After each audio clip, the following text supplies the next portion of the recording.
2 महीने पूर्व काशी हिंदू विश्वविद्यालय में एक छात्रा के साथ 3 युवकों द्वारा दरिंदगी की जाती है। अब 1 दिन पहले यानी कि कल उन तीनों युवकों को वाराणसी पुलिस द्वारा गिरफ्तार कर लिया जाता है लगभग 2 महीने बाद। हमारे साथ बात करने के लिए काशी हिंदू विश्वविद्यालय के वो छात्र हैं, जो उस दिन ये जो सारा इंसिडेंट हुआ था लड़की के साथ जो भी छेड़खानी हुई थी, इस घटना के जस्ट बाद उस लड़की से ए, इस स्टूडेंट की मुलाकात होती है और ये उस छात्रा के पास जाते हैं, उसकी हेल्प करते हैं। इनसे बात करेंगे और जानेंगे कि क्या कुछ इंसिडेंट उस दिन हुआ था, क्या कुछ माहौल था उस जगह पे जहाँ पर इनकी मुलाकात उस लड़की से होती है। सबसे पहले आपका नाम तो नहीं पूछेंगे लेकिन जानना चाहेंगे चूँकि आप सबसे पहले उस लड़की से मिलते हैं ये घटना होने के बाद। तो क्या कुछ था उस दिन का माहौल? किस तरीके का ये सारा इंसिडेंट था उस दिन?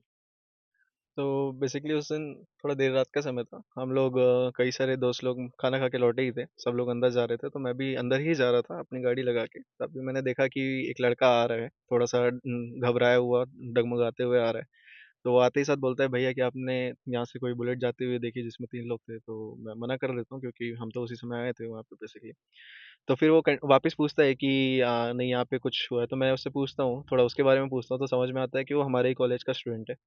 फिर वो बताता है कि मेरे साथ एक लड़की थी जो हम लोग अभी हम मिले ही थे, काम के लिए घूम रहे थे।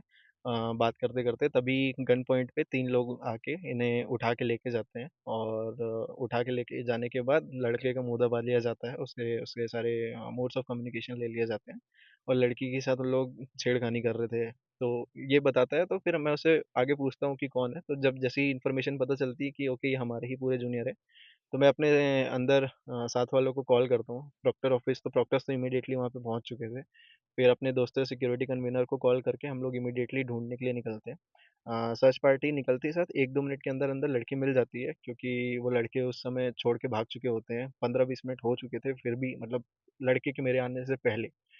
तो लड़की मिल जाती है उसके बाद। तो और हम लोग फिर इमीडिएट प्रॉक्टर्स के साथ-साथ पूरा बीएचयू ढूँढने निकलते हैं कि क्या अगर वो गाड़ी वाले यहाँ मिल जाए तो बढ़िया ही रहता, बट वो तब तक भाग चुके थे यहाँ से।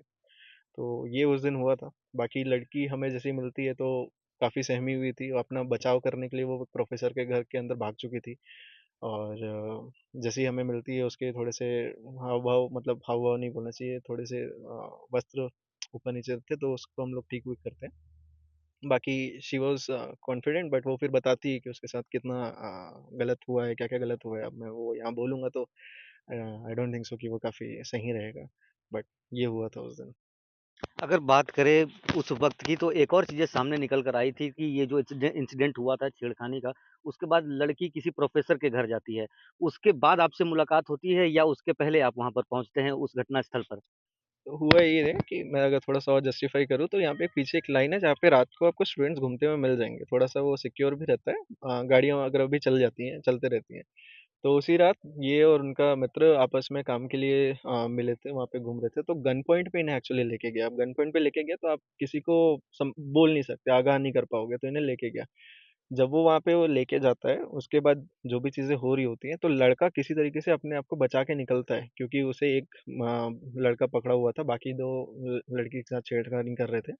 तो लड़का किसी तरीके से अपने आप को बचा के निकलता है वहाँ से और वो भागे-भागे आता है। तो इसी घबराहट में, जितना हमें समझ में आता है, इसी घबराहट में वो तीनों वहाँ से भागते हैं और फिर वो लड़की प्रोफ़ेसर के अंदर, क्योंकि वहाँ पे लाइन से प्रोफ़ेसर के क्वार्टर्स हैं, तो वो वहाँ पे भाग के किसी प्रोफ़ेसर के घर में अपनी थोड़ी-सी जगह शरण बना लेती है, कंटीन्यूअसली नॉक करती है और प्रोफ़ेसर से हेल्प ले लेती है बेसिकली वहाँ पे। तो ये वाली चीज़ है वहाँ।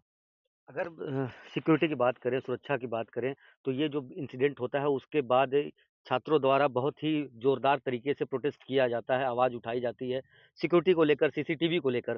तो उस वक़्त की बात करें और अब की बात करें तो कितना कुछ बदलाव अब सुरक्षा की दृष्टि से देखने को मिल रहा है? लाइक मतलब इसमें जो आपका सवाल सिक्योरिटी से रिलेटेड है, पहले भी सिक्योरिटी डिसेंट थी, आज सिक्योरिटी मोर देन डिसेंट हो गई है। पहले मतलब ओपन कैंपस है, अब यहाँ पे हर किसी की चेकिंग करना और ये सारी चीज़ें, क्योंकि यहाँ पे घर भी है, प्रोफेसर भी रह रहे हैं, लोग भी रह रहे हैं, स्टूडेंट्स भी रह रहे हैं। तो शाम टाइम पे यूजुअली चेकिंग कम होती है, जिससे हो सकता है कि शाम को जो अपराधी हैं वो आ चुके हों। रात में चेकिंग बाकायदा होती है, कंटिन्यूअसली पूछा जाता है कहाँ से हो वगैरह-वगैरह।